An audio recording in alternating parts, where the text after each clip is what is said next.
कलिकाल सर्वज्ञ भगवत कुंद कुंदाचार्य देव द्वारा विरचित समय सार परमागम और गाथा नंबर 3 का हम अभ्यास कर रहे हैं। भव्य जीवों के भाग्य से जब उनके भाग्य में मुक्ति का मार्ग आना होता है, यानी उनके होनहार में जिनकी होनहार ऐसी है कि मुक्ति का मार्ग आने वाला है, ऐसे जीवों को मोह का क्षय करने का निमित्त मिलता है। और वो मोह का क्षय का निमित्त तीर्थंकर की देशना है। इसलिए 5 करण में है कि नहीं, लब्धियों में करण लब्धि, 5 लब्धियों में करण लब्धि के पहले प्रायोग्य और उसके पहले देशना, मतलब देशना लब्धि क्यों आवश्यक है?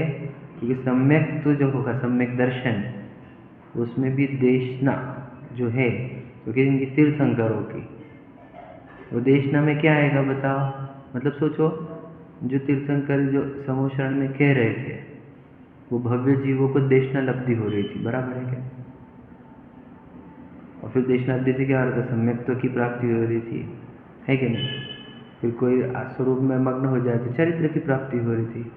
मतलब भव्य जीवों के मोक्ष मार्ग में या फिर भ्रम से रहित होने के कार्य में, निर्मोह होने में तीर्थंकर की देशना निमित्त होती है। तो जब साक्षात तीर्थंकर उपस्थित हो तो कोई शंका ही नहीं कि उनको ये देशना निमित्त बनेगी मोह से रहित होने में। परंतु जिनको साक्षात उपलब्ध नहीं है, ऐसे जीवों को ये वाणी, जिनवाणी के माध्यम से ये देशना प्राप्त होती है और फिर वो उनका भी निर्मोहपना आता है, मोह नाश होता है।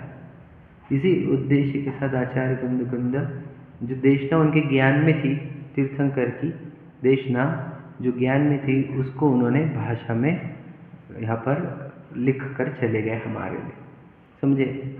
वे चाहते थे इस ज्ञान को कि ये सुरक्षित रहे। तो कौन सा ज्ञान था वो जो सुरक्षित रखना चाहते थे आचार्य कुंद देव? वो ज्ञान था अपनी वस्तु के बारे में। अनंत जीव राशि है जो मोह से स्वयं को भूल चुकी है, जो देह सामने रहती है उसका ध्यान करते करते यानी उसमें हिप्नोटाइज्ड हो गई है। क्यों? क्योंकि इसका रीज़न है कि वो एक क्षेत्रावगाह रूप से साथ में रहती है और अपना स्वरूप पता है नहीं। तो उसकी हर एक एक्टिविटी मैं रूप से या निरंतर जिसको देखा जाता है उसमें हिप्नोटिज्म होता है, समझेंगे नहीं?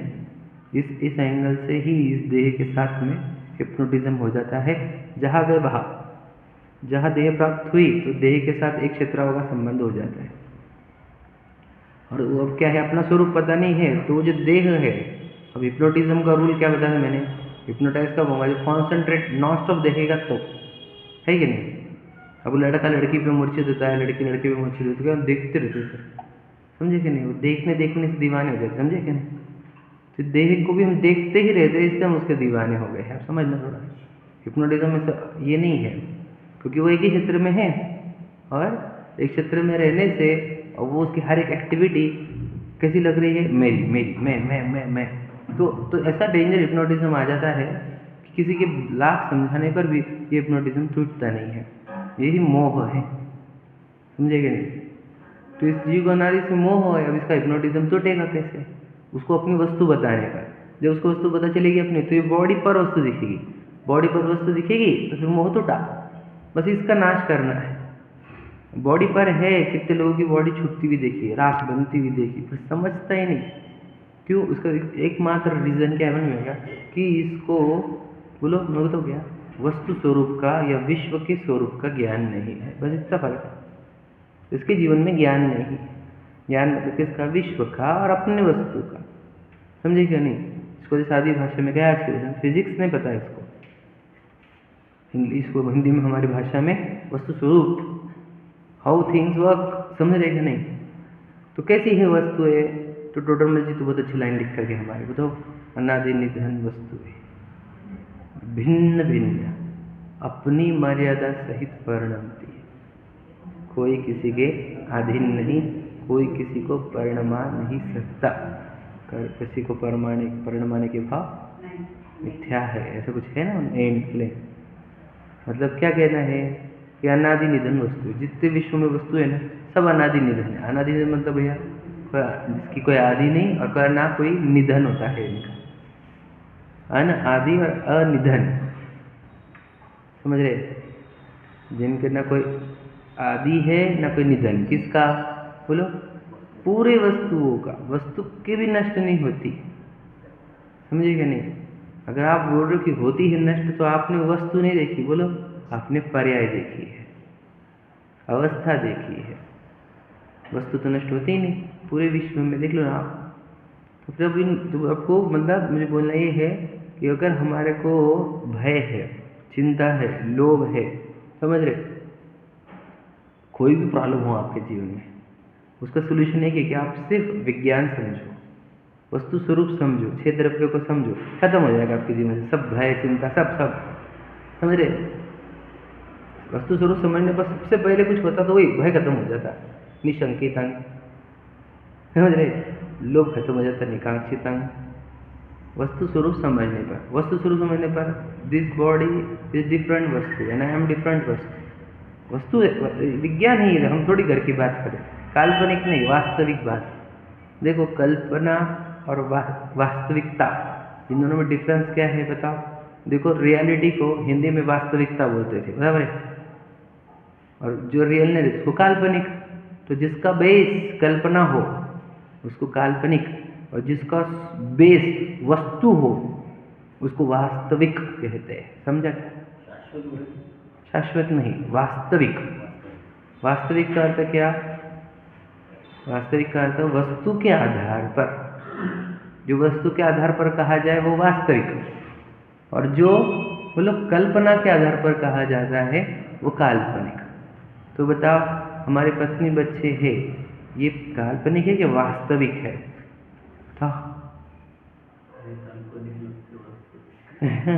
बताओ सच बताओ, वास्तविक है क्या? हो वस्तु से वो आपकी है, तो आपकी वस्तु तो पहले इतनी दिन से क्यों नहीं मिली और छोड़ के क्यों जा रहे? Why? If it is your thing, आपकी वस्तु है, तो आपको पहले क्यों नहीं मिली जन्म के वक्त? और है तो फिर छोड़ के क्यों जा रहे तुम उसको? तो वास्तविक नहीं है ये मेरे है, ये जो कहना है ये काल्पनिक है, जिसको आप उपचरित असद्वत व्यवहार कहते हैं। इस दुनिया में ऐसे कहा जाता है नहीं? समझे क्या नहीं? तो दुनिया के एंगल से कहा तो मतलब रियलिटी मानने लग गया, बता फिर बोलेंगे नहीं क्या? बोलने का, मानने का नहीं, उसी को व्यवहार नहीं बोलते। मानने लगोगे तो मिथ्यात्व है ये, बोलना व्यवहार है कि ये मेरा है, ये घर मेरा है, ये पत्नी बच्चे मेरे, ये कहना वो व्यवहार है, जब मान लेना मिथ्यात्व है। समझे क्या कहा? तो वास्तविकता यानी वस्तु के आधार पर जो हो वो वास्तविक है।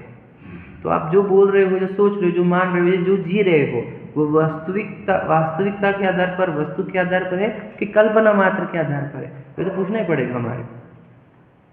अब पूरी दुनिया कल्पना के आधार पर जी रही, तो मुझे जरूरी मैं भी कल्पना के आधार पर जी, वस्तु के आधार पर जिएंगे ना?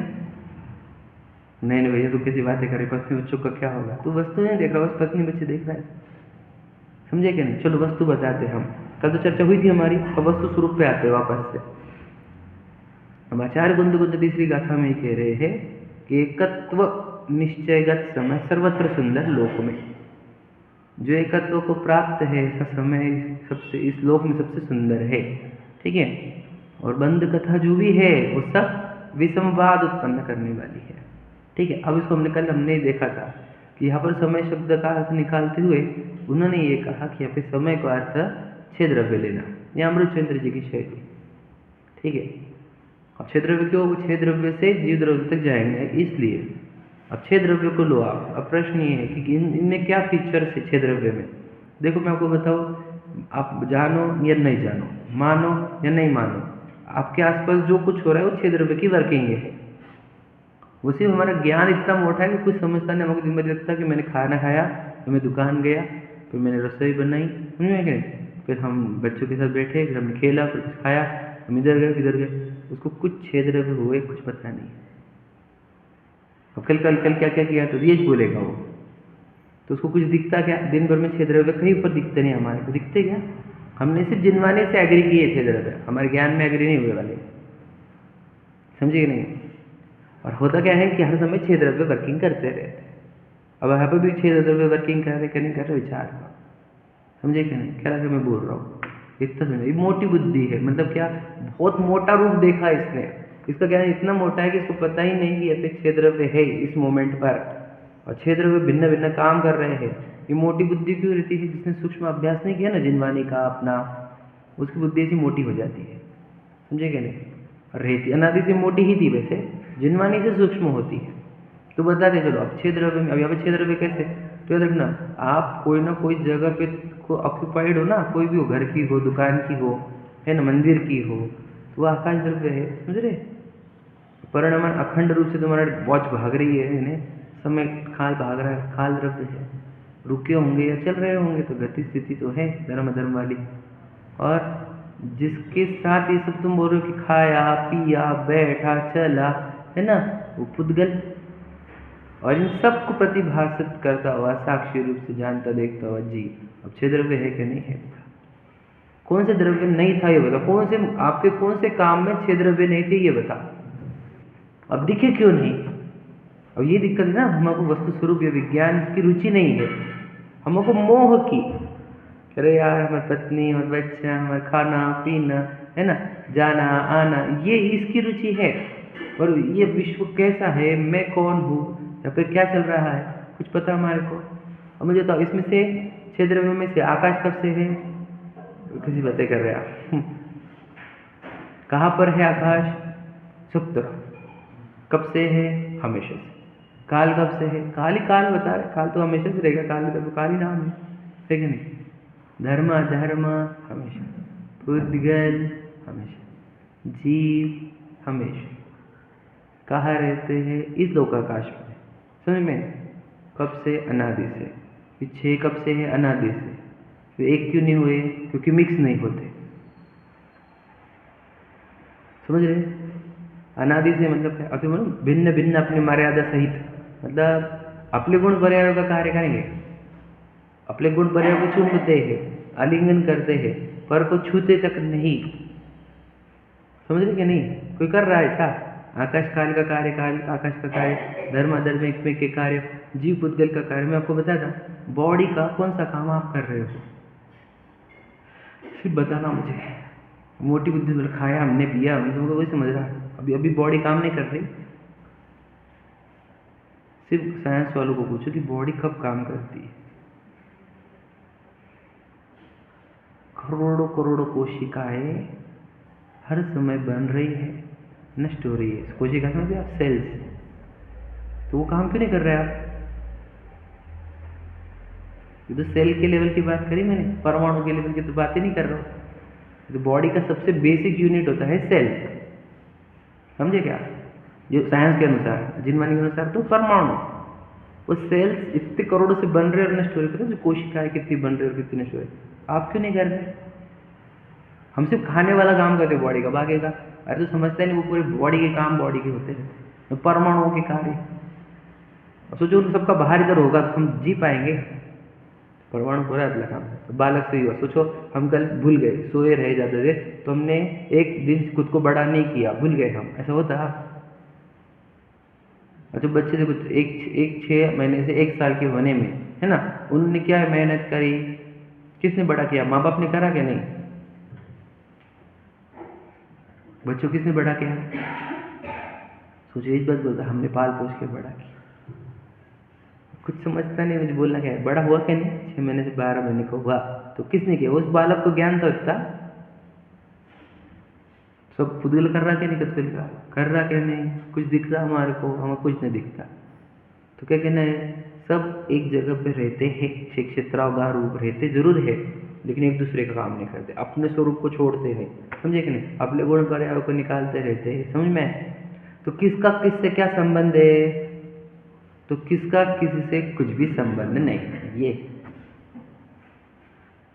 कुछ संबंध कुछ संबंध कुछ संबंध कुछ संबंध नहीं। अब समझ लो ध्यान से। अब इम्पोर्टेंट बातें आने वाली है जो कल अपनी हुई थी उसके आगे। जब किसी का किसी में मिलान जुड़ान है ही नहीं, है क्या? एक क्षेत्रावगाह में रहने से एक में खो जाते हैं कि नहीं? होते कि नहीं होते? मतलब आपको पता है कि अब सुने होंगे अपने कभी, देखो आकाश सबको अवगाहन देता है, पता है आपको? पुद्गल भी पुद्गल को अवगाहन नहीं देते, पता है क्या आपको? पता है नहीं, सुना है आपने? तो एक एक क्षेत्र पर यानी एक एक प्रदेश पर कितने पुद्गल है पता है आपको? एक एक क्षेत्र समझे ना, प्रदेश, आकाश का एक प्रदेश लो, एक एक प्रदेश पर ही कितने परमाणु हैं? क्योंकि सब एक में का अवगाह देते। क्या समझे? नहीं समझे? एक प्रदेश पर असंख्यातो परमाणु, अनंत है शायद, अनंत एक एक प्रदेश पर बोल रहा हूं मैं, यानी पुद्गल भी पुद्गल का अवगाहन देते हैं। अब मुझे था उन अनंत परमाणुओं का एक दूसरे में अनन्य भाव। क्या गजब का साइंस है भैया, क्या कहूं मैं आपको, ज्ञान गजब की चीज है एकदम। वहां एक दूसरे का कंट्रोल नहीं चलता। विचार करो, एक ही प्रदेश में रहने वाले अनंत परमाणुओं का एक दूसरे में अन्योन्य भाव है। तो सोचो, जो समान जाति है उनका एक में अन्योन्य भाव है। जो विजातीय है, विजातीय समझ रहे ना, दूसरी जाति का, उसमें तो बोलो अत्यंत भाव है। नास्ति सर्वोपि संबंध, सुना है कि लाइन में बहुत बार सुनी होगी, नास्ति सर्वोपि संबंध, एक संबंध नहीं मेरा विश्व से, मेरा मतलब किसी का किसी से, किसी का किसी से कुछ संबंध नहीं है। ये सौंदर्य है कि ये श्राप है? क्या लगता है आपको? सौंदर्य। क्यों सौंदर्य? क्योंकि हर एक वस्तु अपने आप में समझे पूर्ण और उसका प्योर, इम्प्योरिटी ही नहीं है। इसलिए जो मतलब एकत्व जो है वह सुंदर रूपी होता है। समझा क्या कहा? एकत्व मतलब क्या है? उसका एक पना ही उसकी सुंदरता है। समझ में आया? क्लियर हुआ क्या कंसेप्ट है? आचार्य कुंद क्या कहना चाह रहे हैं आप लोग को, पहले वो समझो। तीसरी गाथा में वो क्या कहना चाहते हैं? जो एकत्व रूप है मतलब अकेलापना, वही सुंदरता है। और वस्तु अकेली ही है। हम चाहे दुनिया भर के साथ खोजते आए, हम साथी खोजते आए हैं, हर जगह साथी लगता हमारे को, पर वस्तु स्वरूप में साथ का कोई कंसेप्ट ही नहीं है। परमाणु, दो परमाणु का भी दो साथ रहता नहीं हमेशा। आप समझे क्या? साथ नाम का कंसेप्ट ही नहीं है। सब स्वतंत्र, अकेले, परिपूर्ण, सबके सब। समझे क्या नहीं? परमाणु समझे क्या नहीं? करता न धरता कोई है, अणु अणु स्वयं में लीन है। समझे ना? में लीन, अणु स्वयं में, समझे क्या नहीं? तो प्रत्येक कण स्वाधीन है, करता न धरता, कण कण की स्वतंत्रता, यही जीन शासन। समझे कि नहीं? तो जब सब स्वतंत्र है, जब सब एक दूसरे को छूते नहीं, समझे क्या नहीं, सब अपने वस्तु के अंदर अपने गुण पर्याय निकाल रहे हैं, मग्न है, तो वहां दो द्रव्यों का, ये जीव और पुद्गलों का बंधन कहना, यह सब विसंवाद वाली कथा है। ये शोभा को प्राप्त नहीं होती। समझ में? समझ शोभा की बात बोली हमने।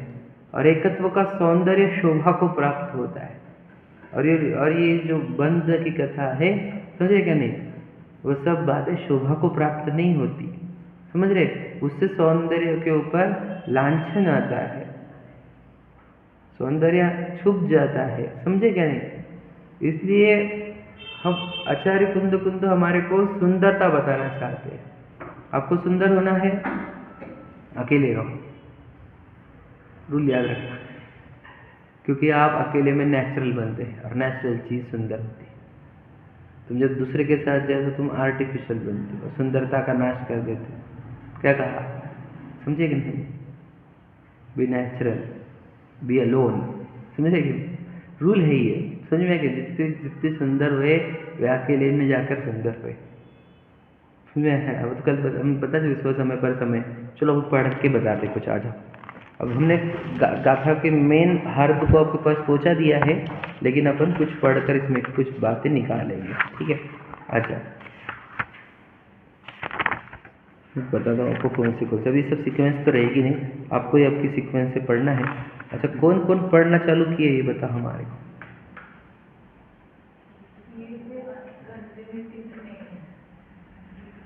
याद रखना, तो मैं रुक जाऊंगा फिर सिखाना। नहीं, सच में बता रहा हूँ, देखो सिर्फ रेडीमेड तुम चाहोगे तो कुछ नहीं मिलने वाला जिंदगी में। जो रेडीमेड खाते हैं उनको पाचन शक्ति अच्छी नहीं रहती, समझे क्या, और कुछ अच्छी नहीं होता उनकी ज़िंदगी में। और पढ़ो, ले लिए ना, किसके लिए बात है। मुझे लग रहा है अब खुद पढ़ के लगना चाहिए, पढ़ने तो रोज़ पढ़ना चाहिए। कौन सा ग्रंथ पढ़े, कौन सा ग्रंथ, जो चल रहा है वही तो पढ़ो, समझे कि नहीं। अनुशीलन, अरे कितने गजब के लिखा हुआ है, समझे कि नहीं। तुम्हारे चक्कर में मैं कितने बार पढ़ ले रहा हूँ। समझे कि नहीं, वो गजब की बात है, समझे कि नहीं। छोड़ मत, स्किप करो, फिर बाद में देखो और हम आगे बढ़ जाएंगे ना, फिर तो तुम लगे पहले का इतना मिस हो गया, आपका जान दो। अभी कर लो, अभी साथ में चलो, अलाइन रहो। दिन में अपन 15 मिनट भी निकालने पा रहे खुद के लिए, है कि नहीं। मुझे तो ऐसे लगता है कि क्या ज़िंदगी जी रहे यार, ज़िंदगी में कोई वैल्यू भी नहीं बची। मिट्टी मिट्टी इतने आकर्षण है, अपनी वस्तु पढ़ने के लिए समय नहीं। तुम्हारा क्या मालूम है, हमको सब मालूम, तुम्हें तो बोलो ही मत, हमको लौकिकता भी पता है, समझे कि नहीं। धार्मिक एंगल भी हमारे पास और लौकिक एंगल भी है। खुद के लिए समय नहीं, मतलब मूर्खता चली कोई तो कुछ, कई जगह पे मूर्ख बने हो, समझे कि नहीं। समय नहीं किसी बातें कर रहे, अरे अगर निकालने जाओ तो समय मिलता है, और मूर्खता धारण करी होंगी कोई ना कोई, तभी समय नहीं निकल रहा है, किसी बात कर रहे हो। और मैं पता है कहीं ना कहीं उलझे हो, मतलब मूर्ख बने हो, मिट्टी देखने पा रहे हो, समझे कि नहीं, इसीलिए तो उलझ गए। इसलिए समय निकालो, पढ़ो इसको, ठीक। देखो अब हम बोलते हैं, देखो इसमें सबसे इम्पोर्टेंट बात जो आई है वो हमको पढ़नी है। देखो पेज नंबर बता रहा हूँ, कौन सी पढ़नी इसमें से वो बताता हूँ आपको। पहले 40 पेज नंबर पर लास्ट 2 की लाइन पढ़ना है हमारे को। लास्ट पैराग्राफ की लेते कुछ लाइनें, ठीक है। यहाँ समय शब्द से सामान्यतः सभी पदार्थ कहे जाते हैं, समझ रहे। ये पे 6 द्रव्य की बात चल रही है, 40 पेज नंबर है ना, गाथा के नीचे ही। क्योंकि जो एक ही भाव से स्वयं के गुण पर्याय को प्राप्त हो उसे समय कहते हैं। देखो वर्ड क्या है, एक ही भाव से स्वयं के गुण पर्यायों को प्राप्त हो उसे समय कहते हैं। देखो जो टोटल जी की लाइन की भिन्न भिन्न अपनी मर्यादा सहित, मर्यादा मतलब गुण पर्याय की मर्यादा सहित, तो वो लाइन है वो एज इट इज। मतलब सोचो तीसरी गाथा का पूरा सौहार्द उसके अंदर, पूरा विश्व है, वो जबरदस्त लाइन लिखी है उन्होंने, ठीक है। अब देखो वो हो गया, अब ऊपर क्या करें, नीचे से तीसरे लाइन देखो, एकत्व निश्चय को प्राप्त होने से सुंदरता को प्राप्त होते हैं। और वो जो बीच में कहा है वो सब हमने पढ़ लिया, इसके मैं छोड़ दे रहा हूँ। तात्पर्य यह है कि सब अकेले ही शोभास्पद होते हैं, तात्पर्य समझ में। द कंक्लूजन, सुंदर कौन, शोभा को कौन प्राप्त होंगे, जो अकेले है, समझे क्या नहीं। सब अकेले ही शोभास्पद होते हैं, क्योंकि अन्य प्रकार से उसमें, देखो वर्ड क्या है, सर्वसंकर आदि दोष आवेंगे। सर्वसंकर का अर्थ क्या, इसका अर्थ ये है, बोलो, सब मिक्सिंग हो जाएंगे, फिर सब मिक्स होके एक घोड़ा पेड़, समझे नहीं क्या नहीं, वो क्या बोलते हैं उसको, गोपाल काला, समझे क्या नहीं, पूरे चीज़ें मिला के खा लेते ना कुछ लोग, है क्या नहीं। तो वैसा हो जाएगा कि सभी द्रव्य मिक्स हो जाएंगे एक में, उसको सर्वसंकर कहते हैं। वो मिलते कि नहीं मिलते, बताओ। आकाश काल में काल, धर्म में अधर्म, पुद्गल जीव में जीव, पुद्गल में दो, पुद्गल में। सोचो दूध और पानी जैसी चीज़ें नहीं मिलती। मुझे तो केमिकल रिएक्शन पता है तुमको, मतलब 2 केमिकल मिलते कि नहीं मिलते, ये बताओ। केमिकल देखो H2SO4, H2O है ना, कार्बन जो भी होंगे, CO2 है ना, तो वे H2SO4 में वो मिले कि नहीं मिले, तभी तो तुम उसका नाम दिया ना कुछ, क्या नाम दिया, H2SO4 क्या है, सल्फ्यूरिक एसिड, सल्फ्यूरिक H2SO4 में सल्फ्यूरिक एसिड। तो मुझे तो जो एसिड हो ना, सल्फ्यूरिक एसिड, तो बताओ उसमें वो परमाणु मिले क्या नहीं, मतलब H2SO4 मिक्स हुए कि नहीं हुए, नहीं हुए। नहीं किसके नहीं बोले, तुम दिखा, मैं सल्फ्यूरिक एसिड है, इसलिए तो विभक्त होते हैं ना, बोलो। समझे आप? वही तो नाम है ना, H2 अलग, उसके दो SO4, समझे कि नहीं? वो तो कॉम्बिनेशन बनेगा तो सल्फ्यूरिक एसिड बनेगा। समझ में आपको? क्लियर हुआ? तो मुझे बताओ, वहाँ पे दिख रहा हमारे को मोटी भाषा में क्या दिखेगा हमारे को? एसिड। एक्चुअल में क्या है? H2 है, SO4 अलग है। आप समझ रहे क्या बोल रहा हूँ मैं? क्लियर हो रहा है? और उसके भी नीचे जाओ तो ये भी मॉलिक्यूल्स है, H वाला भी मॉलिक्यूल है, S वाला भी मॉलिक्यूल है। मॉलिक्यूल के पीछे परमाणु है। मतलब सल्फ्यूरिक एसिड में मुझे बोलना है, एक तो वो परमाणु हमारे को दिखे नहीं, और वहाँ पर भी हाइड्रोजन और वो जो ऑक्सीजन SO4 जो भी होगा सल्फर वगैरह, तो वो जो मिले क्या, वो मिलते नहीं, मतलब कहीं पर भी कोई मिलते नहीं। ये क्या कहना है हमारे को? साथ में रहते हुए मिलते नहीं। सोचो, परमाणु परमाणु मिलने को तैयार है, तुम दो मनुष्य, समझे कि नहीं? मिलने को मतलब रेडी होने का, साथ में रहेंगे, साथ में जन्म जन्म, समझ रहे? तो मिलेगा तो नहीं, कर्म बांध लेंगे अनंत भव के। हाँ नहीं, वो तो समझ रहे, वो तो हमको अलग अलग दिखते हैं। अरे सल्फ्यूरिक एसिड में तुम पॉइंट पहचानोगे। अच्छा सल्फ्यूरिक एसिड को छोड़ दो आप, लाओ हमारा पानी, फिर कुछ दो चीज़ें पता चली हमारे को। अच्छा दोनों मिक्स हुई कि नहीं हुई? मुझे बताओ, अब समझ में आया वो पानी क्या था? अब पियोगे तो ये बोलना H2SO4 H2O2, समझ में? ऐसी कैसी बात है कि मैं व्यवहार बोलना पड़ेगा ना, समझ में आएगा नहीं? तो फिर उधर समझिए मुझे ना, पुद्गल लाओ, पुद्गल का पुद्गल में डाल के पुद्गल दे दो हमारे को, ये थोड़ी बातें बोलते कुछ है कि नहीं? तो बोलना पड़ेगा पानी, ठीक है, पानी बोलना, समझना क्या कि वो H2O है। अब मुझे बताओ, एक्चुअल में वहाँ पर हाइड्रोजन और ऑक्सीजन दो है ना चीज़ें। मुझे बताओ, एक तो कभी हाइड्रोजन ऑक्सीजन दिखे नहीं, क्यों? मोटी बुद्धि, पानी देखने की आदत है हमारी, सब पानी बोलते मैं पानी देखूंगा, क्योंकि कभी सोचना नहीं कि ये क्या है, पहली बात। दूसरी बात देखो कि वो दोनों कभी मिल रहे नहीं, ये भी देखो। और तीसरी बात सबसे इंपॉर्टेंट, सब चीजें केमिकल के ही तो कॉम्बिनेशन थे, हाँ या नहीं? अब ये इसको लाओ तो इसके भी केमिकल रिएक्शन है। अब क्या है ये Ag, क्या है ये? सिल्वर नहीं, क्या है फिर ये? फेरस, Fe, आयरन है, Fe ना। अब देखो, पता है हम देखते इस फॉर्मेट में चीज़ों को क्या कहें, समझो क्या? जो चीज़ें हमारे पास है वो परमाणुओं के वो अलग अलग केमिकल कॉम्बिनेशन से। अब हम देखते कैसे, टेबल, ये मोबाइल, कुछ दिखता नहीं रियल हमारे को, मुझे बोलना ही है। और वो जो दिख रहे हैं आपको, वो बहुत सारे कॉम्बिनेशन है ना, परमाणुओं के कॉम्बिनेशन से, वो एक में एक नहीं हो रहे हैं। और सोचो, ये टेबल मेरा, ये घर मेरा, सोचो कितनी मूर्खता की हद हो गई। आप नहीं समझे कुछ बोल रहा हूँ मैं? वे परमाणु एक में एक के नहीं हो रहे, और तुम मिट्टियों को मेरे मेरे बोलता है, तो जो हंसते ही हमारे पे। और तुझे साथ में रखना है, वो दोनों साथ में रहेंगे नहीं हमेशा।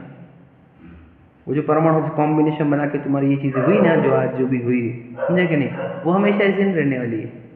ये परमाणु आज फेरस रूप से चलिए ऑक्सीजन रूप से भी रहेंगे अनंत काल में। परावर्तन में क्या क्या नहीं होगा इन परमाणुओं को, बताओ क्या कह रहा हूँ? समझेगा कुछ गहरी बात है?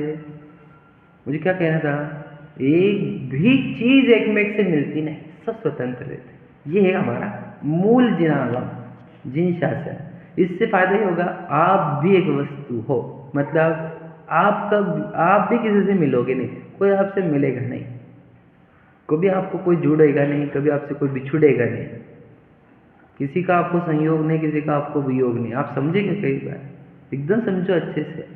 और फिर जो अपने से कभी जुड़ा नहीं, कोई हमसे बिछड़ने वाला नहीं, कोई हमारा नहीं, हम किसके लिए जी रहे? ये जीवन मेरा, सच बताना, मैं मेरे लिए जी रहा हूँ कि मैं दूसरों के लिए? वो चीजें जो मेरे सच में साथी नहीं है, पूरा जीवन न्यौछावर करने को तुला हूँ मैं मनुष्य भव का अवसर। मैं वीडियो डालूंगा एक ग्रुप में, आज देखना जरूर, ठीक है? अभी बोल दिया, सब देखना उसको, छोटा सा वीडियो 1.5-2 मिनट का, ठीक है? और क्या कहना है हमको कि जीवन सच में मैं मेरे लिए जी रहा हूँ, मेरे लिए। सोचो किसके लिए? वो साथी कौन होंगे? पत्नी होंगे, बच्चे होंगे, मेन तो वही है, समझ रहे? वो है क्या आपले? परमाणु ज्वाइन होने को तैयार नहीं है। तुम सिर्फ सोचो, इस झूठे रिश्तों के लिए जी रहे हैं हम, और रिश्तों के बीच का सबसे आधार क्या बोलो बोला, जो पति पत्नी के बीच का रिश्ते का आधार और माँ बाप के बीच रिश्तों का आधार बच्चों का विश्वास हे भगवान बोलो स्वार्थ। ये जिनवानी के ऊपर हाथ रख के कह रहा हूं, स्वार्थ के बिना खोज के बिना अरे मैं बताओ कोई जानबूझ के स्वार्थी नहीं है। जब तुम मिथ्या दृष्टि खुद को मनुष्य माने हो तो तुम्हारा स्वार्थ आएगा ही आएगा, रूल है ये। स्वार्थ के बिना रिश्ते टिकते, देख लेना कोई भी रिश्ता आधार स्वार्थ ही है। स्वयं को दुखी नहीं करना, ये स्वार्थ। हाँ समझे कि नहीं, तो सब रिश्ते तो स्वार्थ के आधार पर, उनके लिए मैं मनुष्य को बर्बाद कर रहा हूँ। और ये सच्चाई मेरी अकेले की नहीं है, सबकी है ये, समझे कि नहीं। पूरी दुनिया की हकीकत यही है। जो रिश्ते का बेस आधार स्वार्थ है, उसके लिए मैं मेरा मनुष्य वो जो मैंने इतने परावर्तन गुजार कर लाए हैं, जिनवानी लाई है मैंने, वो उनके लिए मैं व्यर्थ करूँ, ऐसा नहीं होना चाहिए। इसलिए आपको बता रहा हूँ स्वतंत्र समझो स्वयं को, समझेगा नहीं। मेरा क्या होगा, जो सबका होगा वो मेरा होगा, ऐसा समझ रहे हो तुम। सबका क्या होने वाला है पता है सबका क्या होता है पता है आपको, सब जाने वाले निबोध हमको जाना है। चाह करो बस, बिल्कुल सीरियसली लेना इस बातों को। हम अनुशीलन पढ़ रहे हैं, नहीं पढ़ो जरा गहराई से, अच्छे से पढ़ो। नहीं समझा पूछो, नहीं पढ़ोगे तो क्या होगा मैं बताऊंगा ना अगली गाथाओं में। मुझे लगता है कि कितना पढ़े हम और कितना समझे, कितना क्या क्या लिखा हुआ है, क्या गजब का क्या बातें हमारे पास आ जा रही है। वो बातें जो दुनिया कोई नहीं जानता, वो हमारे पास आ जा रही है। हमारा भाग्य बहुत चरम सीमा पर है, क्या बताया हम। चलो पढ़ते हैं। देखो हमने कुछ पढ़ी थी कुछ बातें, उसमें से वो रिपीट नहीं करूँगा, कल जो हो गई थी वो वाली, उसमें से कुछ बात पढ़ते हैं अपन। देखो अगले पेज पर ही ला रहा हूँ मैं। देखो जो हम दूसरा पैराग्राफ पढ़ेंगे 42 का दूसरा पैराग्राफ। यहाँ यह कहा जा रहा है कि जब प्रत्येक द्रव्य भिन्न भिन्न ही है, देखो क्या लिखा, यहाँ यह कहा जा रहा है कि जब प्रत्येक द्रव्य भिन्न भिन्न ही है, अपने अपने में ही रहते हैं, कोई किसी को छूता भी नहीं, तो फिर आत्मा का पुद्गल के प्रदेशों में स्थित होना कैसे संभव है।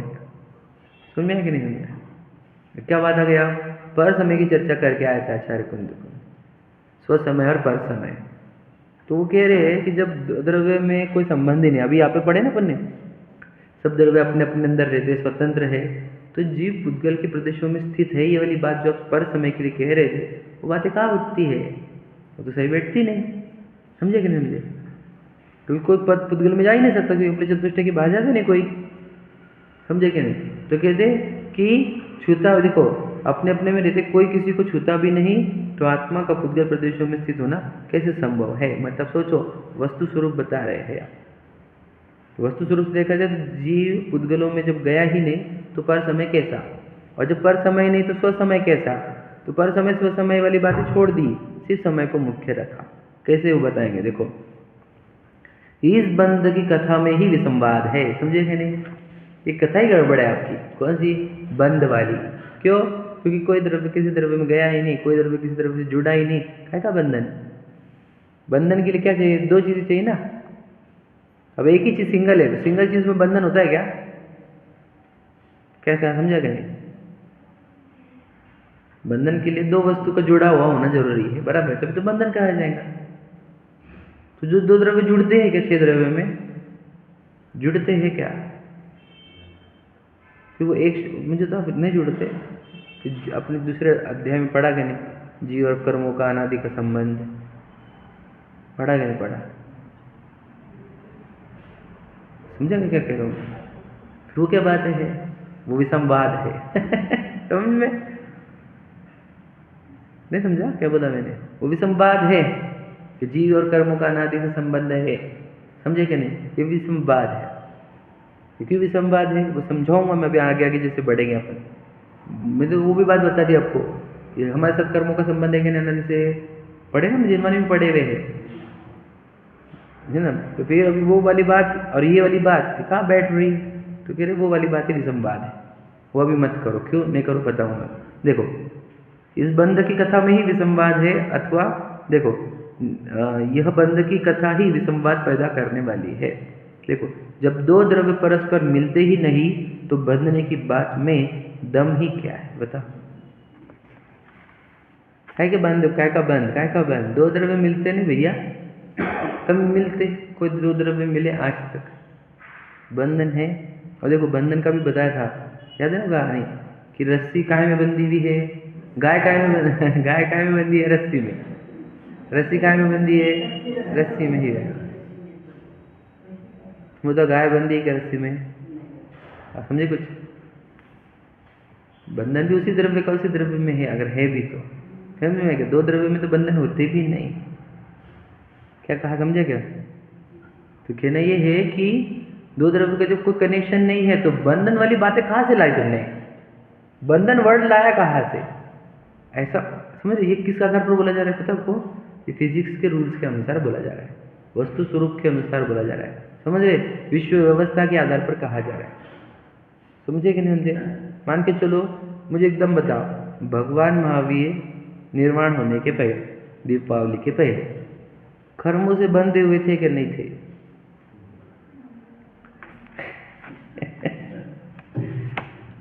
भैया प्रश्न बहुत इंपॉर्टेंट है मेरा, और बहुत टेक्निकल और बहुत आपको बहुत सोचने पे मजबूर करने वाला है। बोलो, भगवान महावीर का निर्माण होने के पहले भगवान महावीर कर्मों से बंधे हुए थे कि नहीं थे।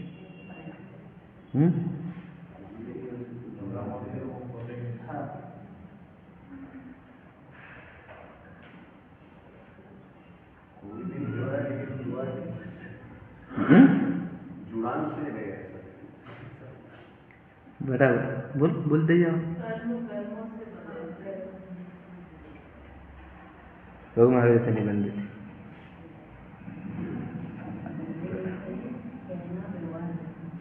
ओके, फिर निर्वाण की जरूरत ही नहीं ना, फिर बंदिश नहीं तो आप समझे क्या कहना है। फिर निर्वाण कर लेना क्यों, बंदिश नहीं थी तो खुले क्या, कैसे मुक्त हुए, आप समझना थोड़े से। मैं तो देखो, मैं भी सोल्यूशन पे नहीं पहुंचा, मैं तो आपको उलझा रहा हूँ अभी, फिर आप उलझो तो सही, हम सुलझाएंगे आपको। बोलो तो अब मुझे एक उत्तर दो। आपके पास दोनों भी है ना, आपने दोनों पढ़ लिए, ठीक है। अब उस पर एक कंक्लूजन पे आओ। देखो मैं बता, देखो अब जिधर मैं दिखाऊंगा तो आपको वैसा दिखेगा, समझे क्या। अब मैं जैसे दिखाऊंगा वैसे दिखेगा आपको, पक्का मैं आपको बता, देखो अब आपको दिखेगा कौन सा, अब मैं कौन सा पिक्चर दिखा रहा हूँ, नहीं बंधे थे, आपको ये दिखेगा। देखो कैसे, अगर वो बंध गए रहते भगवान महावीर कर्मों से तो छूटे कैसे क्या, तो जो बंधन था तो भी बंधे थे क्या, और बंध जाते तो फिर छूटे कैसे, जो चीज़ बंध गई वो चिपक गई, वो निकलती कैसे क्या, तो बंधे थे ही नहीं, तो बंधे थे क्या कभी, तो कभी बंधे ही नहीं। अब ये एंगल से बताया, तो जीव कर पद करके कभी बंधन होता ही नहीं, चिपक जाते तो फिर अलग कैसे क्या होते, समझे क्या कहा। एक पॉइंट ये, दूसरा पॉइंट कर्णानियोग का, वो बताऊंगा मैं, वो अभी नहीं बताना है क्योंकि यहाँ पर उसकी चर्चा नहीं होती है। ये ग्रंथ में समय सार में वो कह रहे हैं हम इसकी चर्चा नहीं करेंगे, और ये तो गड़बड़ है सबसे बड़ी, जो समय सार जी जो देना चाहता है, इसलिए पांचवी गाथा में उनको बोलना पड़ा, मैं जो कह रहा हूँ ना तो इसका बस तू ये मत करना, छल ग्रहण मत कर लेना, बाकी तो हम बताएंगे देखो बहुत गजब की चीज़, तो इससे छल मत ग्रहण करना।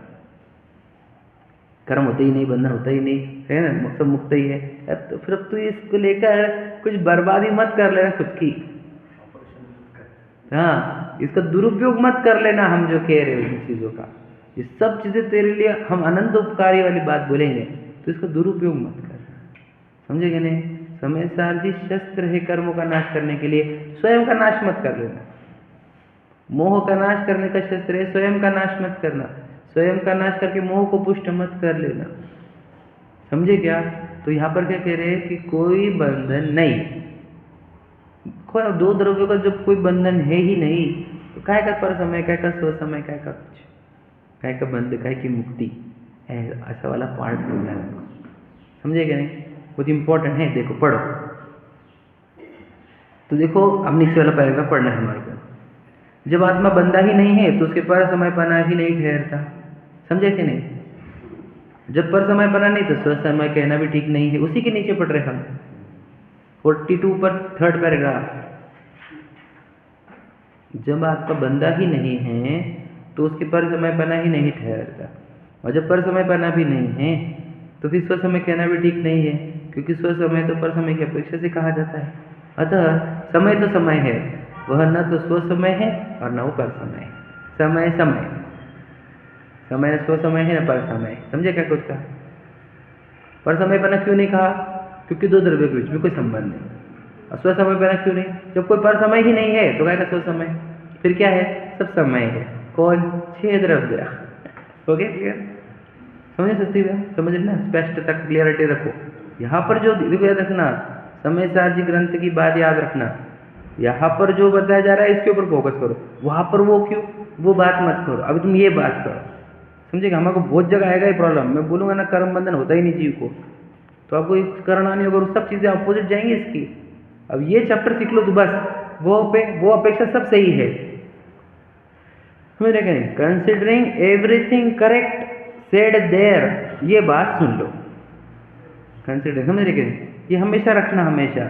समझ रहे कहीं? कीपिंग ऑल थिंग्स इंटैक्ट, क्या बोलते हैं उसको, एक लाइन है साइंस इसमें, लॉ में, कि वो बाकी का जो सब कहा गया है उसको वैसा ही रखते हुए ये बात सुनो आप। समझे कि नहीं? मतलब क्या? जीव कर्मों से, मतलब यहाँ पे क्या बता रहे? जीव पर समय होता ही नहीं, समझ रहे? कर्म से बनता ही नहीं, ये बात बोलो। क्यों? क्या कर वस्तु स्वरूप के, देखो एक वर्ड सुना तो आपको ध्यान सुनना। एक त्रैकालिक सत्य होता है और एक वर्तमान सत्य होता है। क्या समझा? सुन ध्यान से। हाँ, एक त्रैकालिक सत्य, त्रैकालिक में 3 काल में जो सत्य होता है, और एक वर्तमान सत्य। बताओ, जीव बंधा है, ये कौन सी बात हो गई? और जीव बनता ही नहीं है, तो यहाँ पर क्या कर रहे हैं? यहाँ पे त्रैकालिक सत्य को मुख्य किया जा रहा है। समझे क्या? वर्तमान सत्य को गौण किया जा रहा है। वह समझे क्या कह रहे हैं? वो वर्तमान सत्य का अस्वीकार नहीं है, गौण किया जा रहा है। क्यों? क्योंकि त्रैकालिक सत्य समझो। याद रखना, मैं कर्मों से बंधन नहीं हूँ, इस बात से ही कर्मों से बंधन छूटेगा, इसका टूटेगा। समझे क्या? नहीं समझे? नहीं समझे? बंधा हुआ समझकर बंधन नहीं टूटेंगे। ये बहुत बड़ा साइंस है, विज्ञान है, मनोविज्ञान। क्या कहा? बनता ही नहीं हूँ, इसका जोर आ जाएगा तो सच में टूटेंगे बंधन, जो है बंधन कर्णन्य की अपेक्षा वो वाले भी। क्या कहा? समझे क्या? तो ये त्रैकालिक सत्य को मुख्य कर कर बता रहे हैं कि जीव कभी बनता ही नहीं। समझे? त्रैकालिक तो ये है, क्या होता है? त्रिकाल में बन जाएगा तो फिर तो कभी मुक्त ही नहीं होगा कर्मों से। जो प्रश्न है कि अभव्य जीव का कर्मों के साथ बंधन, समझे क्या नहीं? कर्म से बंधा हुआ है, ये वर्तमान सत्य है कि त्रैकालिक सत्य है? अभव्य के केस में पूछ रहे हैं। वो तो कभी कर्मों से अलग नहीं होने वाला ना।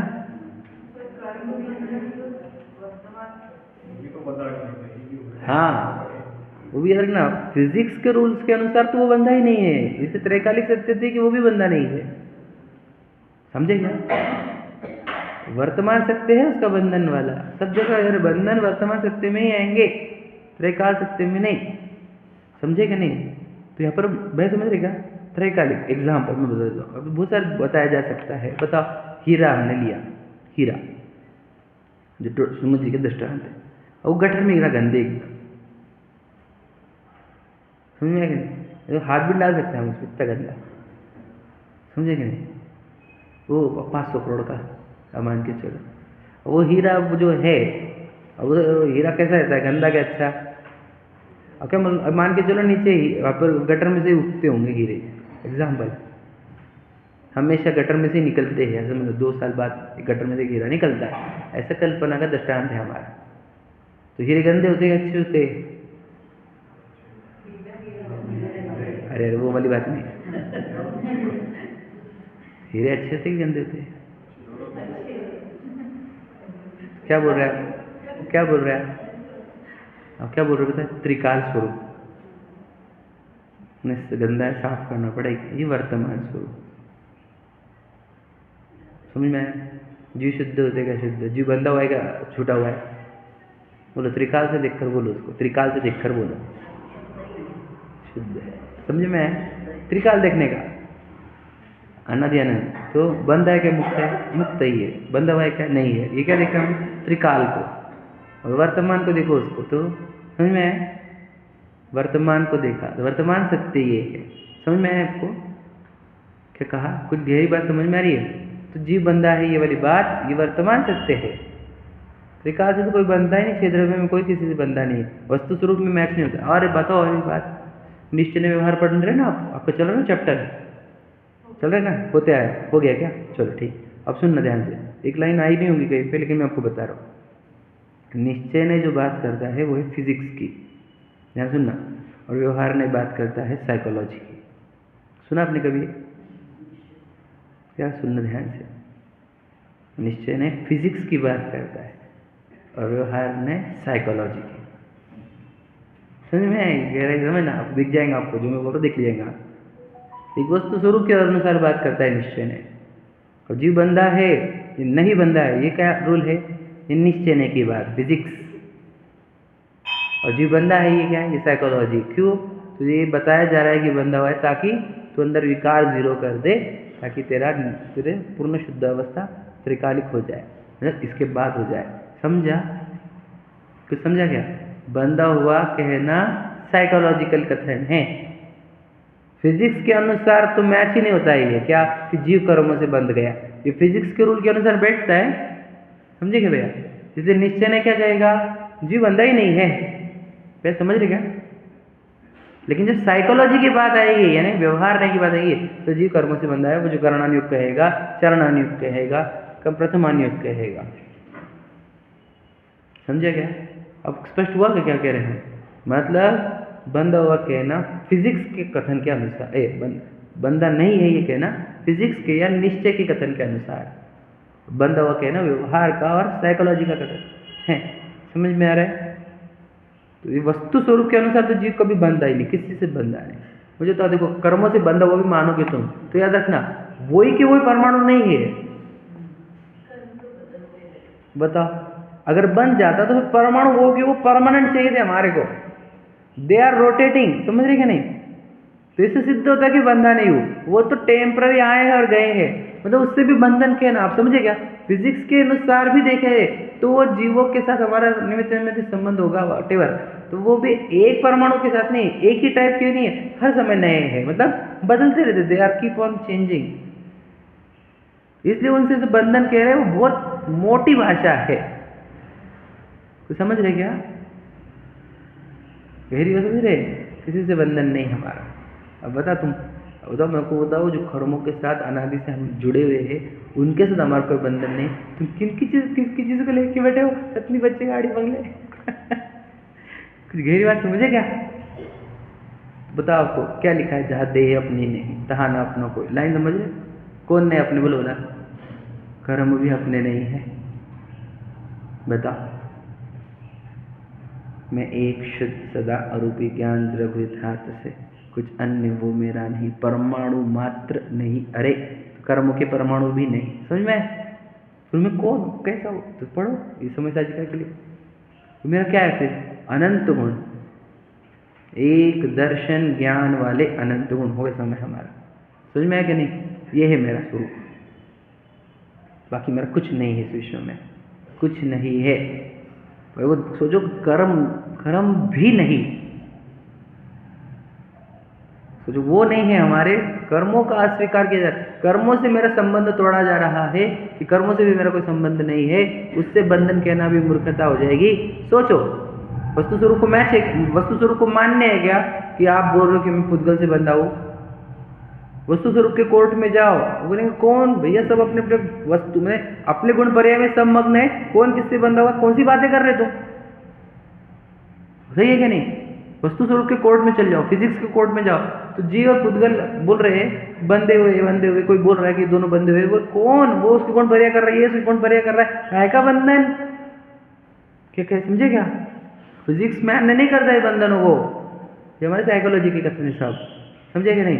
तो वस्तु स्वरूप से जब सोचो, एक जीव पुद्गल से बंधा हुआ नहीं, एक पुद्गल से बंधा हुआ नहीं, कोई धर्म आकाश काल का कोई बंधन नहीं, वस्तु स्वरूप से देखो अपना कुछ नहीं इस विश्व में, तभी हम जीवन पूरा पर में जी रहे हैं। खुद के तो कुछ भी डिटेल्स पता नहीं हमारे को। हमारे ये जीवन में उन कर्मों के साथ हमारा कोई कनेक्शन नहीं, जिन्होंने शरीर दिए, जिन्होंने पत्नी बच्चे खड़े करे, उनसे हमारा कोई संबंध नहीं। और वो पत्नी बच्चे से संबंध जोड़ जोड़ के अपने मनुष्य भोग को और अपने स्वरूप को भुला रहा था। समझे क्या कुछ? इससे किसी से कोई संबंध नहीं है, ये हमारे जीवन का सार है। अब भगवान जी ये बता के गए हमारे, और वो ऐसे जी कर गए, समझे कि नहीं? उन्हें जिया इसको, राज्य वैभव कोई कमी नहीं थी उनको, और उनको एक भी मतलब बताओ क्या, आपके मन के विरुद्ध तो एक भी व्यक्ति नहीं था उनके जीवन में, मन के विरुद्ध एक भी घटना नहीं होती थी उनके जीवन में, समझे कि नहीं? पूरा अनुकूलताओं की पूरी भरमार होते हुए जब छोड़ रहे हैं, क्या सिद्ध कर रहे हैं वो हमारे को? अपना कुछ नहीं है। राज्य वैभव कम था आपको क्या लगता है? ऋषभ देव का, अजित नाथ जी का, भगवान महावीर का राज्य वैभव कम थोड़ा था। क्या कंक्लूजन है? अपना कुछ नहीं है, उनके लिए जीना भी नहीं है मनुष्य भाव। समझ में आया? तो तब हम सुंदरता को प्राप्त होंगे, तब हम शोभा को प्राप्त होंगे, तब हम सुख को प्राप्त होंगे। जब हम अपना अकेला सौंदर्य देखेंगे, तब अकेलेपन का सौंदर्य देखेंगे, तब। समझ में क्या नहीं? और पर की ओर झांकने वाले तो वैसे भी सुंदर नहीं रहते, कुरूप हो जाते। जो दो की बात करे वो सब कुरूप, जो एक की बात करे वो सुंदर रूप। समझ में आ गया? चलो, सहजानंदी